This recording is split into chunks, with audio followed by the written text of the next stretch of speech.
Technology તથા professional સર્વિસીસમાં આગેવાન કોગ્નિઝન્ટ દ્વારા ગુજરાતના ગાંધીનગર ખાતેની ગિફ્ટ સિટી ખાતે અદ્યતન સુવિધાઓથી ભરપૂર સેન્ટરનું ભવ્ય ઉદ્ઘાટન ગુજરાતના મુખ્યમંત્રી ભૂપેન્દ્ર પટેલના હસ્તે કરવામાં આવ્યું હતું।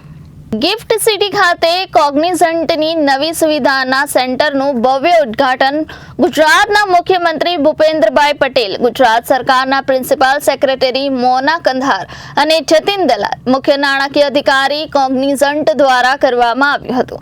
ભારતના સૌથી ગતિશીલ ડિજિટલ અને નાણાકીય કોરિડોરમાં એકમને વિસ્તરણ કરવાની કંપનીની સફરમાં એક મુખ્ય સીમાચિહ્નરૂપ છે। આ નવું કેન્દ્ર બેન્કિંગ, નાણાકીય સેવાઓ, વીમા ક્ષેત્રો માટે આગામી પેઢીના પ્રશ્નોના ઉકેલો સાથે સવલતો પહોંચાડવા માટે રચાયેલ છે। कि जो सबसे ज़्यादा बिक्री हमारी होती है, जो रेवेन्यू शेयर है, वो BFSI का है। और GIFT City specialist delivery zone है BFSI फैसिलिटीज़, अभी BFSI कस्टमर्स के लिए है। तो ये बहुत नेचुरल कमिंग टुगेदर है, नेचुरल मैरिज है कि ये world class facility on techfin centre GIFT City की और हमारी जो एक्सपर्टीज़ है BFSI में, तो इस वजह से हम लोग यहाँ पे। So what kind of operation will be handled at Gift City facility? We will serve our global customers। हमारे जो ग्लोबल कस्टमर्स हैं उनको हम digital engineering, cyber security, analytics और कई सारी सर्विसेज यहाँ से हम प्रोवाइड करेंगे। Sir, how many job will the new center create and what kind of talent are you looking to hire? तो हमारा जो सोचना है कि 600 एम्प्लॉइज़ को हम इनिशियली हायर करेंगे और ये सोच रहे हैं कि लगभग 3 साल का हमारा टारगेट है 2000 लोग तक हम पहुँचे, 2000 एम्प्लॉइज़ तक पहुँचे। तो अभी हमने यहाँ पे 4 फ्लोर्स लिए हैं और हम सोच रहे हैं कि वो जो एक्सपांड करते जाएंगे जैसे फैसिलिटी एक्सपांड होगी। So the new city center focus on any specific technologies or industries like AI, digital transformation and BFSI. हाँ, तो BFSI, digital transformation, analytics, software engineering, ये सब हमारी शुरुआत की ऑफरिंग्स रहेगी और जैसे जैसे हमारा काम बढ़ता जाएगा हम और सर्विस इसमें ऐड करते जाएंगे। Thank you very much. एक ब्रॉड प्लेटफॉर्म તૈયાર કર્યું છે। રાજ્યમાં ગ્લોબલ કેપેબિલિટી સેન્ટર્સને પ્રોત્સાહન આપવા માટે ગ્લોબલ કેપેબિલિટી સેન્ટર પોલિસી પણ જાહેર કરી છે। વિશ્વની મોટી કંપનીઓ આ પોલિસીનો લાભ લઈને ગુજરાતમાં પોતાના ઓપરેશનલ સેન્ટર કાર્યરત કરવા માટે ઉત્સુકતા દર્શાવી રહ્યા છે। વડાપ્રધાન શ્રી નરેન્દ્રભાઈ મોદીના આગવા વિઝનથી રાજ્યમાં ગિફ્ટ સિટીની શરૂઆત થઈ। અનેક ગ્લોબલ કંપની ફેસિલિટી ગિફ્ટ સિટીમાં શરૂ થતા ગુજરાત ગ્લોબલ લીડરની ભૂમિકામાં આવી ગયું છે। ગિફ્ટ સિટીમાં એક પ્રકારે ટેલેન્ટ, ટેકનોલોજી અને ઇનોવેશનની સુદૃઢ ઇકોસિસ્ટમ ઊભી થઈ છે। આ ઇકોસિસ્ટમને કારણે ગિફ્ટ સિટી ગ્લોબલ પ્લેટફોર્મ પર પોતાનું સ્થાન વધુ મજબૂત બનાવીને વિશ્વમાં ભારતીય અર્થવ્યવસ્થાના મહત્વના કેન્દ્ર તરીકે પ્રસ્થાપિત થયું છે। વડાપ્રધાન શ્રી નરેન્દ્રભાઈ હંમેશા કહે છે કે IT plus IT is India tomorrow, એટલે કે Indian youth plus information technology is India tomorrow. India tomorrow આવતીકાલના ટેકનોલોજી ડ્રીવન ભારતના નિર્માણ માટે તેઓ યુથ પાવરને સતત પ્રોત્સાહન આપતા રહ્યા છે।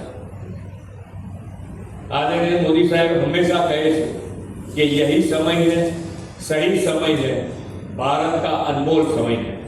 वडाप्रधान श्री नरेंद्र भाई मोदीना नेतृत्वમાં વિકસિત ભારતની વિકાસ યાત્રામાં સૌ જોડાઈ અને 2047 સુધીમાં વિકસિત ભારત માટે, વિકસિત ગુજરાત માટે સૌ સાથે મળીને કટિબદ્ધ થઈ એ જ અભ્યર્થના સાથે વિરમું છું। ભારત માતા की जय। વંદે માતરમ। માટે વિશ્વ નેતા અને યશસ્વી વડાપ્રધાન શ્રી નરેન્દ્રભાઈ મોદી અને દેશની સેનાના સૌ જવાનોને આપણા બધાની વતી ખૂબ ખૂબ અભિનંદન પાઠવું છું। સેનાએ કરેલા પરાક્રમથી દેશ ગૌરવ અનુભવી રહ્યો છે। ઓપરેશન સિંદૂરની સફળતામાં આધુનિક ટેકનોલોજીનો ખૂબ મોટું યોગદાન રહ્યું છે। વડાપ્રધાન શ્રી નરેન્દ્રભાઈ મોદીના નેતૃત્વમાં દેશમાં તમામ ક્ષેત્રે ટેકનોલોજીને પ્રાધાન્ય આપવામાં આવ્યું છે। વડાપ્રધાન શ્રી નરેન્દ્રભાઈ મોદીએ શરૂ કરાવેલા ડિજિટલ ઇન્ડિયા મિશનના પરિણામે પાછલા એક દશકામાં દેશમાં ટેકનોલોજીની આખી પરિભાષા જ બદલાઈ રહી છે. આજે ટેકનોલોજી સામાન્ય માનવીના આંગળીના ટેરવે પહોંચી છે. વડાપ્રધાનશ્રીના વિઝન અનુસાર ગુજરાત પણ રાજ્યમાં ઉભરતા ક્ષેત્રો અને ઉભરતી ટેકનોલોજીને પ્રોત્સાહન આપી રહ્યું છે તેનું વધુ એક ઉદાહરણ આજનો આ કાર્યક્રમ છે. કોગ્નિઝન્ટ કંપનીને હું ગુજરાતમાં તેમની યાત્રા શરૂ કરવા બદલ અભિનંદન પાઠવું છું અને આવનાર દિવસમાં કંપની ગુજરાતમાં વધુ વિસ્તરણ કરે તે માટે શુભેચ્છાઓ આપું છું. આદરણીય શ્રી નરેન્દ્રભાઈ મોદી સાહેબ એવા આગવા વિઝનરી લીડર છે. તેઓ બદલાતા સમયને સુપેરે જાણીને પોલિસીસ બનાવે છે. તેના પરિણામે ભારત ખૂબ જ ઝડપથી વિશ્વની ત્રીજી મોટી અર્થવ્યવસ્થા બનવા તરફ આગળ વધી રહ્યું છે. આદરણીય વડાપ્રધાન શ્રી હંમેશા કહે છે કે નોલેજ બેઝડ ઇકોનોમીનું નેતૃત્વ ભારત કરશે. ભારત પાસે વિશ્વનો સૌથી એફોર્ડેબલ ઇન્ફ્લુએન્સર મેન પાવર છે અને ખૂબ ઝડપથી વિકસી રહેલી આપણી નોલેજ બેઝડ ઇકોનોમી તેનું ઉદાહરણ છે. આ દિશામાં દેશને સક્ષમ બનાવવા માટે વડાપ્રધાનશ્રીના નેતૃત્વમાં એઆઈ અને સેમિકન્ડક્ટર જેવી ક્રિટિકલ ટેકનોલોજી પર વધુ ફોકસ કરવામાં આવ્યું છે અને તેમાં જંગી રોકાણ પણ થઈ રહ્યું છે.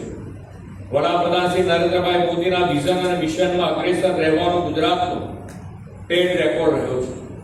ભારતને વિશ્વના સોફ્ટ પાવર લીડર અને નોલેજ બેઝડ ઇકોનોમી બે ક્ષેત્રમાં અગ્રેસર બનાવવામાં પણ ગુજરાત લીડ લઈ રહ્યું છે. ગુજરાતમાં 3 સેમિકન્ડક્ટર પ્લાન્ટ શરૂ થવા જઈ રહ્યા છે. રાજ્યમાં AI bureau report Janadesh news Gandhinagar.